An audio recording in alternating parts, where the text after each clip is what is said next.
Welsh Water have been at work today giving an identity back to a village that was flooded more than 30 years ago to form a reservoir. The inhabitants of Capel Celyn near Bala had to give up their homes, their chapel, their school and their shop. And the name of Tryweryn and its water supply to Liverpool became a symbol of protest that's still heartfelt by some today. But the summer's drought has revealed the old village again and turned it into a visitor attraction. So much so that a local councillor and chaired bard, Elwyn Edwards, has made a plea for commemorative plaques to be put up. 16 plaques have been laid down to show the features of the village that was once Capel Celyn.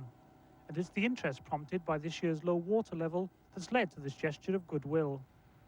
Some parts, like the cemetery and the chapel, still have remains where the visitor can imagine what used to be.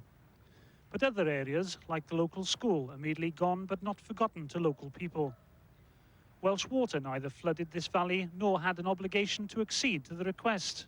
We weren't really at all, because the actual scheme here at Capel Celyn, Welsh Water was not even in being when that occurred. But nevertheless, when the chairman of Welsh Water, John Albert Jones, received the letter from Councillor Edwards, he felt that it would be something that would maybe correct an omission that occurred years ago. Nothing was recognised here at all, and so that he requested that this go ahead. The flooding of Tryweryn to form what is now Llyn Celyn still remains an emotive subject, and some would rather things be left alone. But the man who made the request to Welsh Water thinks the features now visible again should be remembered and commemorated.